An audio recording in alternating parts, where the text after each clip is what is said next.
Baik, assalamualaikum warahmatullahi wabarakatuh. Selamat malam. Sebelumnya izin mengenal diri dulu. Nama saya Izam Abdul Aziz.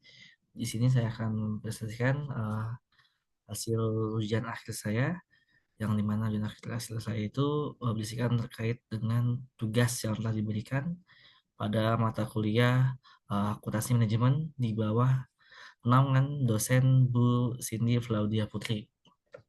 Baik, langsung saja saya akan presentasikan.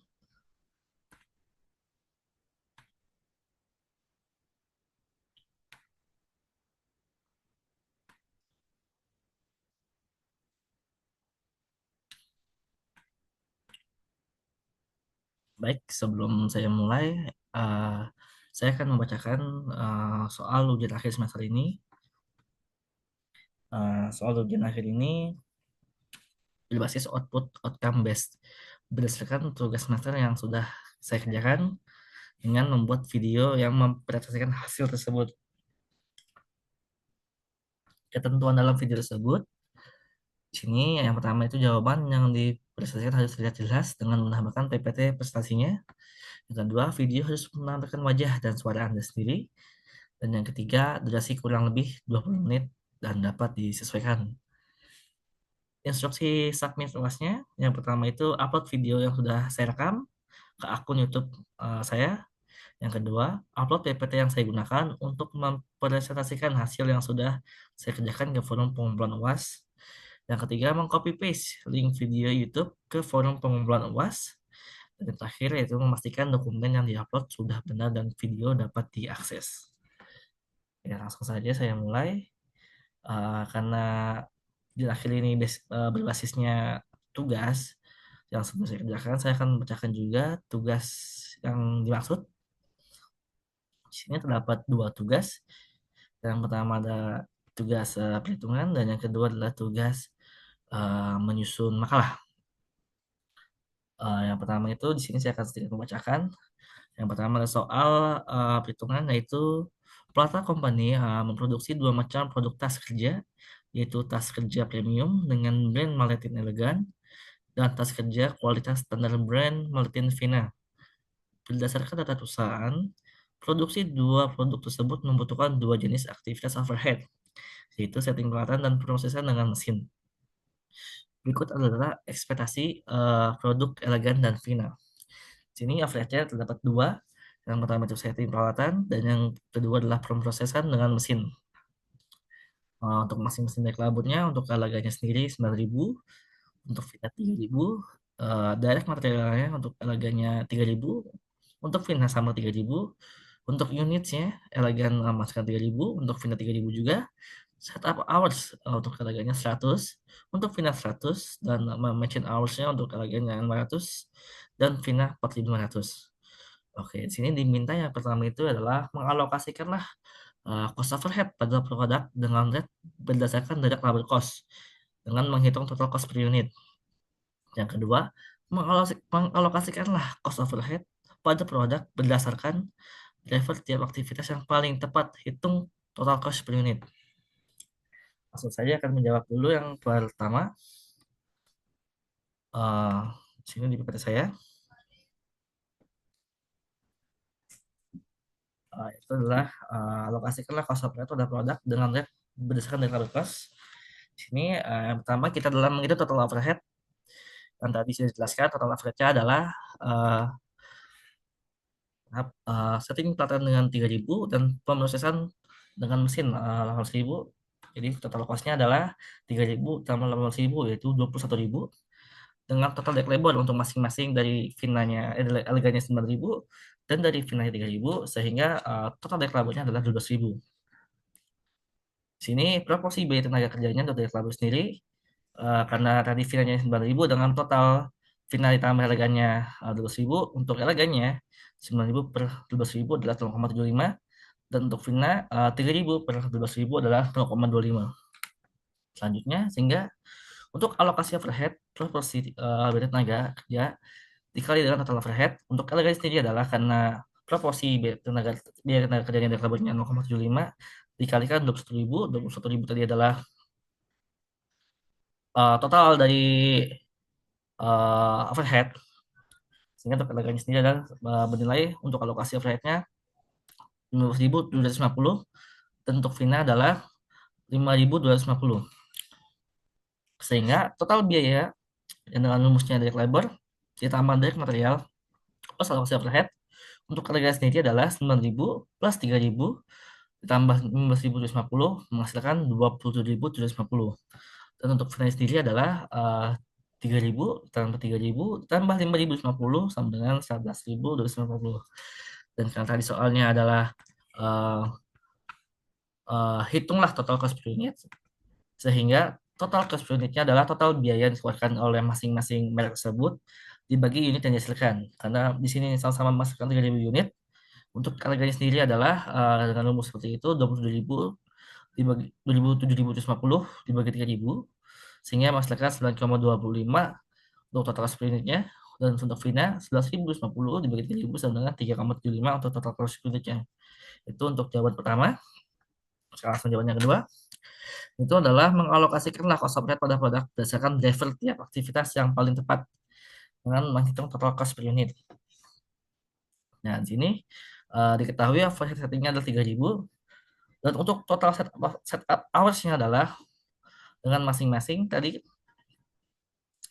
100 untuk elegan dan 100 untuk Vina,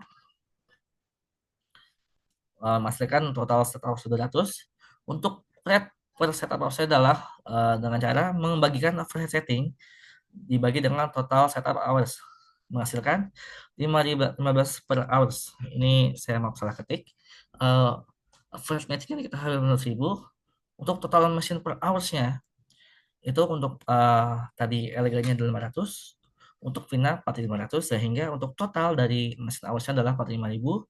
Untuk menghitung rate per machine hours-nya adalah membagikan overhead machine dengan total machine hours-nya, sehingga ditemukan 18.000 dibagi dengan 6.000 sama dengan 3,6 per hour, sehingga ditemukan adalah total overhead-nya itu adalah setup, yang dimana setup itu rumusnya adalah setup hours dikali total setup hours ditambah dengan machine, yaitu machine hours dikali dengan total setup hours, sehingga untuk total cost per unitnya untuk elegasi sendiri untuk setupnya itu 100 dikalikan dengan 15 ditambah machine untuk 500 dikali dengan 3,6 yang menghasilkan total cost per unit untuk elegannya sendiri adalah 3.300. Untuk Vina setupnya 100 dikali dengan 15 dan mesinnya di sini kan karena berbeda ya, tadi setup awas mesinnya untuk Vina tadi 400 dikali 3,6, sehingga untuk total cost per unit untuk merek Vina itu adalah 17.700. Itu untuk menjawab soal 1 dan 2. Uh, saya lagi maaf saya tadi sedikit kelewat. Untuk total biayanya sehingga dari labor plus dari material plus overhead atau ABC untuk elegannya sila adalah 9.000 plus 3.000 plus 3.000 sama dengan 15.300. Untuk Vina 3.000 plus 3.000 plus 7.700 atau 23.700, sehingga total cost per unitnya total biaya per unit dari elegan adalah 16.300 dibagi dengan 3.000 yaitu masukkan 5,1, dan untuk Vina 23.700 dibagi dengan 3.000 sama dengan 7,9. Tadi ini saya untuk menghitung total overhead. Mohon maaf ya, saya salah salah ucap.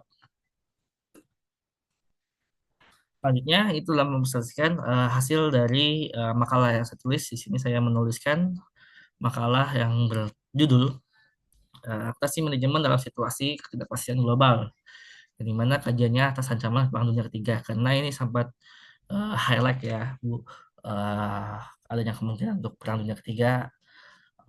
Kalau kita dengar berita itu kan adanya perang antara Iran dengan Israel atau maupun Rusia dengan Ukraina. Atau bahkan sekarang malam ini tadi saya baca berita pun Kamboja dengan Thailand seperti itu. Di sini abstraknya ketidakpastian global ini dipicu oleh meningkatnya ketegangan geopolitik dan ancaman terjadinya perang dunia ketiga, di mana telah menimbulkan dampak serius terhadap stabilitas ekonomi nasional dan operasional dunia usaha. Sehingga dalam konteks ini akuntansi manajemen itu memegang peran strategis dalam membantu perusahaan mengelola risiko, merencanakan biaya, serta mengambil keputusan yang tepat dan cepat di tengah krisis. Nah, mengapa saya tadi mengambil tema ini? Karena temanya lagi highlight dan di sini adalah peran akuntansi manajemennya itu tadi seperti perusahaan mengelola risiko, merencanakan biaya, serta mengambil keputusan yang tepat dan cepat di tengah krisis. Selanjutnya di bab satu saya pendahuluan, latar belakang masalah yang saya ambil itu adalah perubahan drastis dalam dinamika global dewasa ini telah mendorong dunia pada ambang krisis yang belum terjadi sebelumnya sejak Perang Dunia Kedua. Ketegangan antar negara ini besar, menjadi pemicu meningkatnya kekhawatiran akan pecahnya Perang Dunia Ketiga. Sehingga tidak hanya itu, perlombaan perang nuklir ataupun sistem nuklir, perang cyber, disinformasi global, serta resiko politik dan ekonomi yang semakin pluralistik menambah lapisan kompleksitas dalam landscape geopolitik saat dunia saat ini. Ancaman perang dunia ketiga ini juga menimbulkan dampak psikologis dan sosial yang besar terhadap pelaku ekonomi dan kebijakan perusahaan.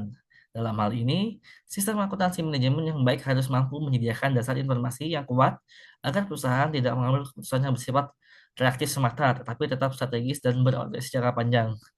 Nah, sila peran akuntansi manajemen, kenapa saya ngambil tadi? Karena dengan adanya akuntansi manajemen ini, perusahaan dapat membuat keputusan tidak hanya untuk pada saat kejadian tersebut, tapi untuk organisasi lah jangka panjang dampak dari Perang Dunia Ketiga ini apabila terjadi. Di sini saya melakukan pembahasan masalah dapat empat pembahasan slide saya angkat.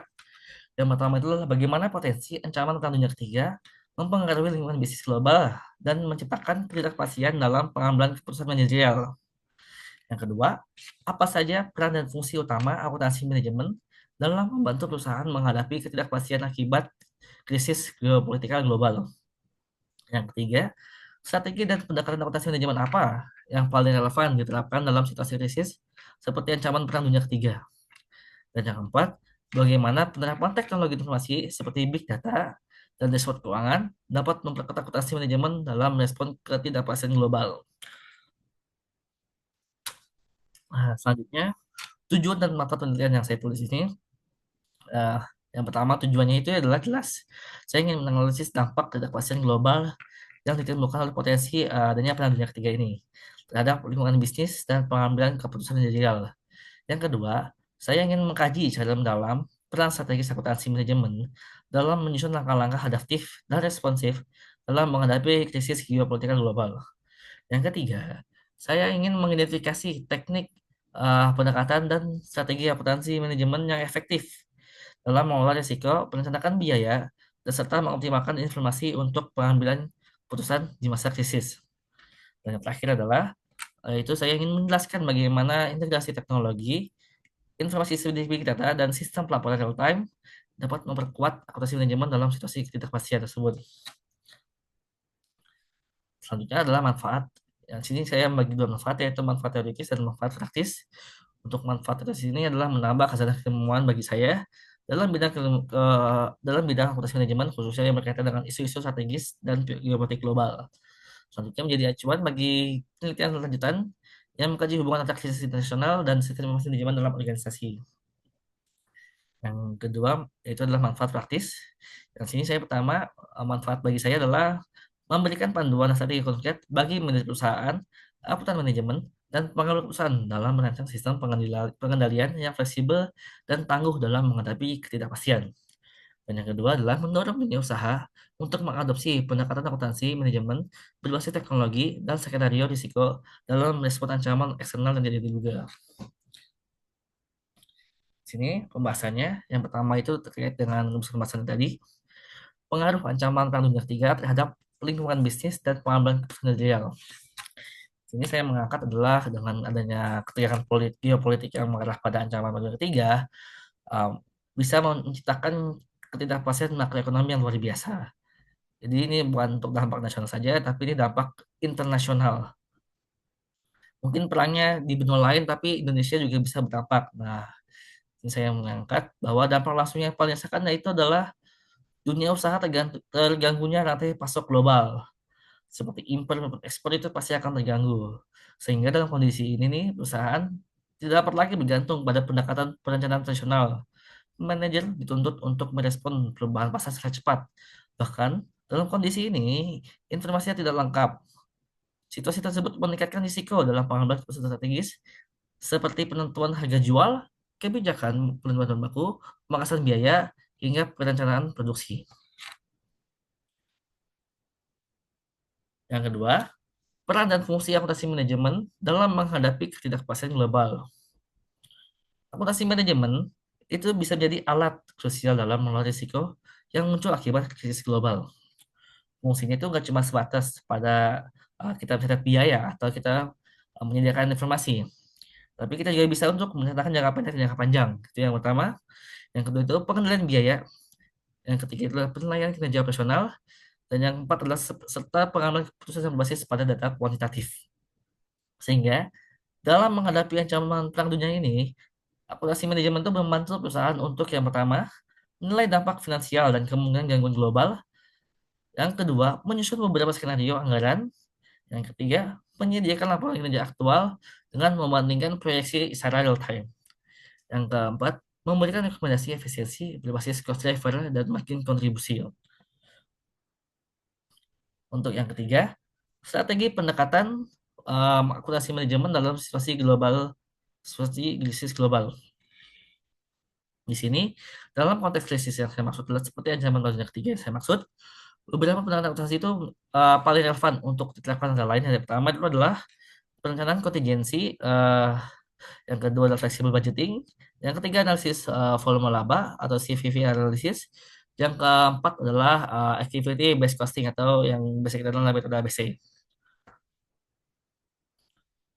Yang keempat, eh, peran teknologi informasi dalam mempercepat akuntansi manajemen di tengah ketidakpastian. Di sini tentu saja digitalisasi itu berkembang tiap tahunnya ya kan, sehingga informasi menjadi bagian penting dalam modernisasi akuntansi manajemen. Di tengah ketidakpastian yang terus berubah, perusahaan membutuhkan sistem yang tidak hanya reaktif, tapi juga prediktif. Teknologi seperti big data analistik, dashboard keuangan real time, cloud basis accounting system, dan business intelligence tools. Dengan teknologi tersebut itu, manajemen dapat mendeteksi sinyal krisis lebih awal, memproyeksikan risiko, dan menyusun respon yang berbasis pada uh, data yang aktual.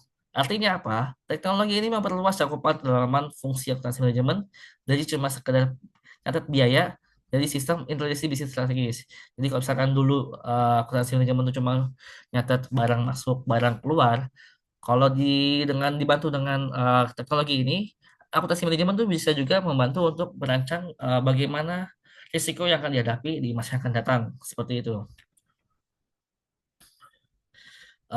Dengan rumusan-rumusan tersebut, saya menyimpulkan bahwa ancaman perang dunia ketiga ini sebagai bentuk eskalasi konflik geopolitik global membawa dampak serius terhadap stabilitas ekonomi internasional dan operasional perusahaan. Dalam kondisi seperti ini, perusahaan tidak hanya menghadapi risiko bisnis yang bersifat finansial, tapi juga tekanan struktural yang memerlukan respon cepat, akurat, dan strategis. Akuntansi manajemen memainkan peran krusial dalam situasi tersebut, bukan hanya sebagai alat pencatatan biaya, melainkan sebagai sistem informasi yang mendukung pengambilan keputusan berbasis data. Nah, itu bedanya akuntansi manajemen ini dulu dengan sekarang. Kalau dulu cuma nyatet yang saya bilang tadi, barang masuk, barang keluar. Seperti itu. Tapi akuntansi manajemen ini diharapkan untuk masa yang akan datang adalah sebagai sistem informasi yang mendukung pengambilan keputusan berbasis data. Sehingga melalui penerapan pendekatan seperti itu, eh, perusahaan dapat menyusun strategi adaptif untuk bertahan dan bahkan berkembang di tengah krisis. Jadi diharapkan juga bukan hanya krisis ancaman dunia, ketiga mungkin krisis lainnya dengan adanya akuntansi manajemen ini dapat membantu perusahaan dalam menyusun strategi yang adaptif.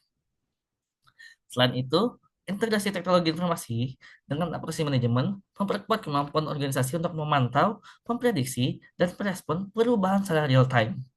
Hal ini menjadikan akuntansi manajemen tidak hanya sebagai fungsi pelaporan, tapi juga sebagai mitra strategis dalam menghadapi era ketidakpastian global. Saran saya, bagi perusahaan, penting untuk terus mengembangkan sistem akuntansi manajemen yang adaptif, berbasis teknologi, dan mendukung skenario multiple sebagai respon terhadap potensi krisis global. Karena kita melihat zaman sekarang itu zaman eh, apa namanya teknologi, apalagi sekarang sudah AI, tentu saja perusahaan tetap harus adaptif. Tidak hanya menggunakan catatan buku seperti zaman dulu ya.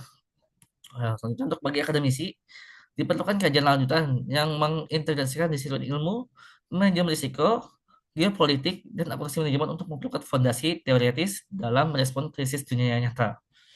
Dan bagi pemerintah dan regulator, dukungan terhadap digitalisasi dan penguatan tata kelola keuangan menjadi harus menjadi bagian dari kebijakan nasional, terutama bagi sektor strategis yang rentan terhadap tekanan global. Nah, itulah pentingnya bagi pemerintah itu adalah membuat kebijakan terkait dengan digitalisasi ini dan penguatan tata kelolanya melalui kebijakan yang dibuat nantinya. Seperti itu saja yang dapat saya sampaikan untuk ujian akhir semester ini. Kurang lebihnya mohon maaf. Wassalamualaikum warahmatullahi wabarakatuh.